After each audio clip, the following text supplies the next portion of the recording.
অৱশেষত 14 বছৰ প্ৰেমৰ পিছত প্ৰেম কৰাৰ পিছত আজি জোৰণলৈকে গৈ আছোঁ। অহাকাইলৈ বিয়া, 22 তাৰিখে ৰিচেপশ্যন আছে। অনুভৱ কেনেকুৱা? অনুভৱ বহুত সুখী আজি। 14 বছৰৰ যে সম্পৰ্কটো আজি যে মানে বিয়া বান্ধৱীৰ সাঙুৰ খাই আছা, অনুভৱটো কেনেকুৱা 14 বছৰত? এতিয়াও মনত ভয় এটাও আছে, অকণ ফূৰ্তিও লাগি আছে। কি হয় চাওঁ, জীৱনত এতিয়া নতুন ফেজত গৈ আছোঁ। আশা কৰোঁ 22 তাৰিখে আমাৰ আটাইখিনি মানুহে আহি ৰিচেপশ্যনটো এটেণ্ড কৰি যায়। মানে এতিয়াও এনেকুৱা ফিল হয় নেকি 14 বছৰ সম্পৰ্ক কৰাৰ পিছত আজিৰ দিনত বিয়ালৈ যে আগবাঢ়িছা, এইটো কেতিয়াবা এনেকুৱা হৈছিল নেকি মানে জীৱনত কি মই কেতিয়াবা তোমাৰ লগত বিয়া হ'ম নে নহ'ম, এনেকুৱা ফিল হৈছিল নেকি তোমাৰ?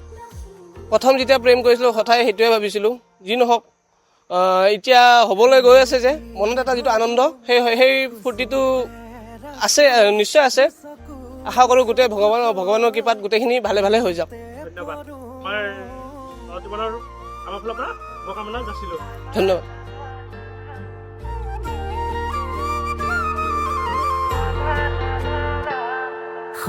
আকাশৰে তৰা তুমি মই যোন নোৱাৰে হ'বলে মোৰ তোমাতকৈ আপোন।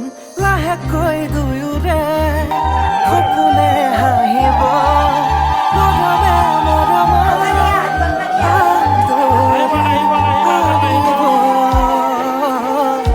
কৌনে বাৰু মনৰে কথাটি দিওনে বাৰু দুগালত চুমাতি।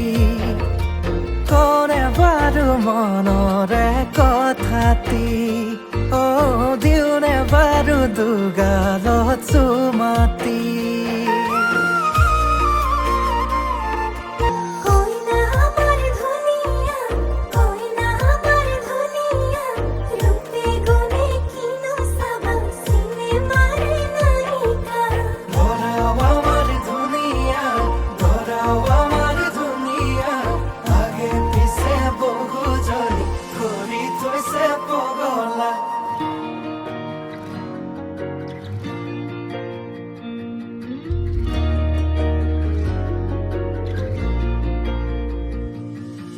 লাজৰে উৰণি টানি লোৱা আজিৰে পৰা শুনানৰ হলা।